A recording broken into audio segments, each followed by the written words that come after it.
Hi 1950 రెసిపీస్కి స్వాగతం. నేను మీ అమ్మమ్మని. నేను చేయబోయే రెసిపీ బ్లాక్ ఫారెస్ట్ కేకు. ఆ కేకుని మీరు మొత్తం నా వీడియోని మొత్తం చూసి దానికి టిప్స్ చెప్తాను. ఆ టిప్స్ ఫాలో అవ్వండి. ఆ కేకు పర్ఫెక్ట్గా వస్తుంది మీకు. 3 కోడిగుడ్లు వేసుకుని బీట్ చేసుకోవాలి.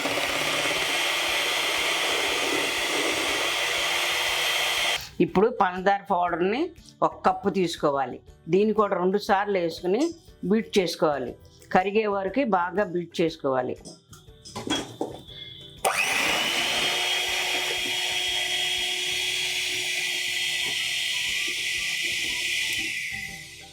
ఈ సగం కూడా వేసేసుకుని అది కరిగే వరకు బాగా బీట్ చేసుకోవాలి.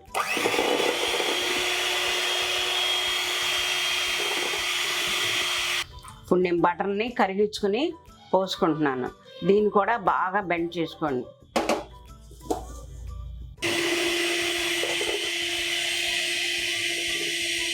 మైదా పిండి ఈ కప్పు 250 గ్రాములు పడుతుంది. ఈ కప్పు వేసుకోండి. తర్వాత కొంచెం వంట సోడా వేసుకోండి.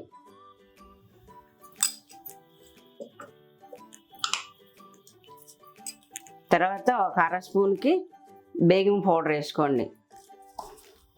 ఇప్పుడు 2 స్పూన్లు కోకో పౌడర్ వేసుకోండి. మొత్తం వేసుకుని ఇలా జల్లించుకోండి. జల్లించుకోకపోతే బాగా మృదువుగా రాదు కేకు.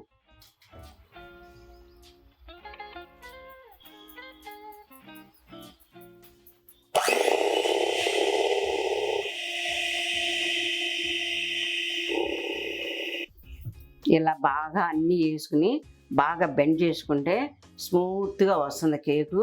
ఎప్పుడైనా సరే మీరు ఇలా బాగా బీట్ చేసుకోండి. బీట్ చేసేది లేకపోయింది అనుకోండి, మీరు శుభ్రంగా కవ్వంతోనైనా గెలకొట్టుకుని పోసుకోవచ్చు. ఇప్పుడు గ్యాస్ వెలిగించుకొని గిన్నె పెట్టుకోండి. గిన్నె పెట్టుకుని దాని లోపల ఈ స్టాండ్ పెట్టుకోండి. స్టాండ్ పెట్టుకున్నాక ఒక 5 నిమిషాలు గిన్నెని వీటెక్కనండి. ఈలోపు నేను ఈ గిన్నెకి బటర్ రాసి బటర్ పేపర్ అంటించేసుకున్నాను. మొత్తాన్ని ఈ మిశ్రమాన్ని మొత్తాన్ని ఈ గిన్నెలోకి పోసుకోండి.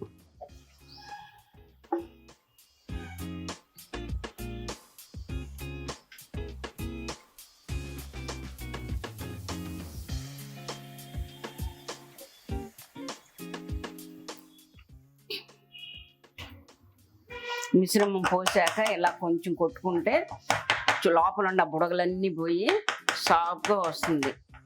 30 నిమిషాల నుండి ఇది వీటెక్కింది. వీటెక్కిన తర్వాత ఒక 5 నిమిషాలు మీడియంలో పెట్టుకోండి. తర్వాత సిమ్లో పెట్టేసుకోండి. ఇలా అది వీటెక్కాక ఇలా గిన్నె పెట్టుకుని 30 నిమిషాల నుంచి 40 నిమిషాల వరకు బాగా కుక్ చేసుకోండి.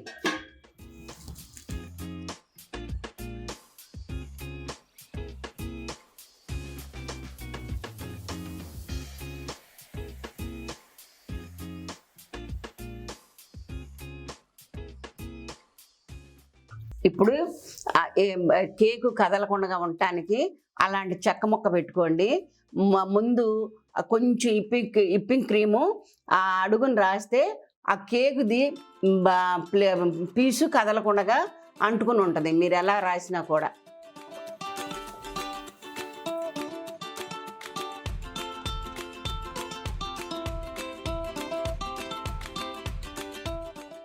ఇప్పుడు ఇందాక కేకుని చూపించా కదా, 3 పీసులుగా కట్ చేసుకుని ఒక పీస్ని అలా పెట్టుకుని ఈ పంచదార సిరప్ని వేసుకోండి.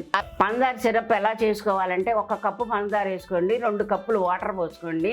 దానిలో ఉడికేటప్పుడు చెర్రీస్ పీసుల్లాగా చేసుకుని ఆ పీసులు వేసుకుని ఉడికించుకోండి. అప్పుడు మంచి కలర్ వస్తుంది.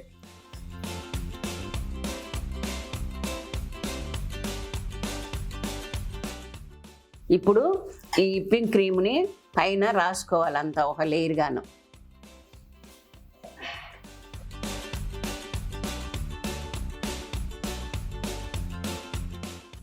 ఇంత ఆ పీస్ మొత్తమును సమానంగా రాసుకోండి. ఇప్పుడు చెర్రీస్ని ముక్కలుగా కట్ చేసుకున్నాను. ఆ ముక్కలు కూడా పైన పేర్చుకోవాలి, క్రీమ్ రాసిన దానిపైన. ఇప్పుడు ఆ చెర్రీస్ పైన ఇంకొక లేయర్ కూడా క్రీమ్ వేసుకోవాలి. క్రీమ్ పైన రాసుకుని ఇప్పుడు ఆ క్రీమ్ని అంతా సమానంగా రాసుకోండి. ఎక్కువ తక్కువలో ఉందంటే కేక్ కూడా ఫ్లాట్గా కనిపించదు, ఎక్కువ తక్కువగా కనిపిస్తుంది. సెకండ్ లేయర్ని కూడా పెట్టుకోండి. ఆ క్రీమ్ రాశాక సెకండ్ లేయర్ మీద కూడా ఆ క్రీమ్ రాసుకుని ముందు పంచదార సిరప్ పోసుకోండి. వాటర్ మీరు ఫస్ట్ లేయర్కి ఎలా చేశారో సిరప్ అవన్నీ పోసుకుని చెర్రీస్ అంటించుకుని క్రీమ్ అంటించుకుని అలాగే సెకండ్ లేయర్ కూడా అలా చేసుకోండి.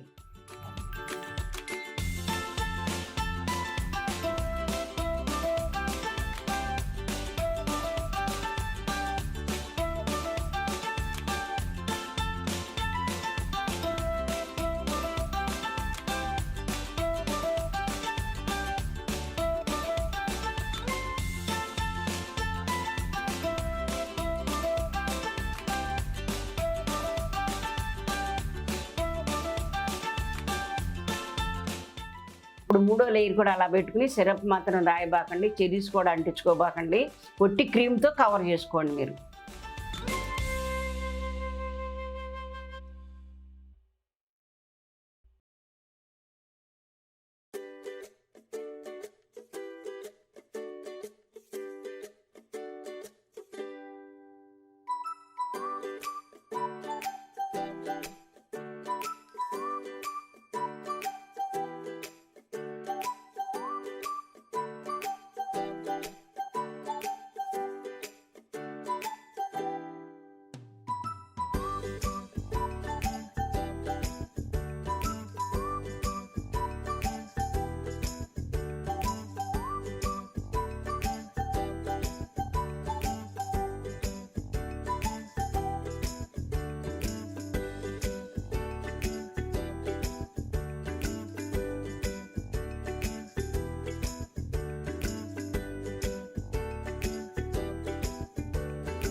కేక్ని 2 గంటల సేపు ఫ్రిడ్జ్లో పెట్టుకుని తర్వాత నేను ఇంకా కట్ చేసి చూపిస్తాను మీకు. ఇప్పుడు నేను టేస్ట్ చూసి చెప్తాను. కేక్ చాలా టేస్టీగా ఉంది. మీరు కూడా అందరు ఇంట్లో చేసుకుని హ్యాపీగా 30% హ్యాపీగా తీసుకోండి. ఈ అడ్వాన్స్గా చెప్తున్నాను, కొత్త సంవత్సరం శుభాకాంక్షలు. ఈ సంవత్సరం అంతా చాలా బ్యాడ్గా జరిగిపోయింది. ఇక వచ్చే సంవత్సరం అంతా శుభాకాంక్షలతో బాగా హ్యాపీగా ఉండాలని దీవిస్తున్నాను. నా వీడియోని చూసి లైక్స్ కొట్టండి, సబ్స్క్రైబ్ చేసి అందరికీ నా వీడియోని అందరూ షేర్ చేసుకోండి.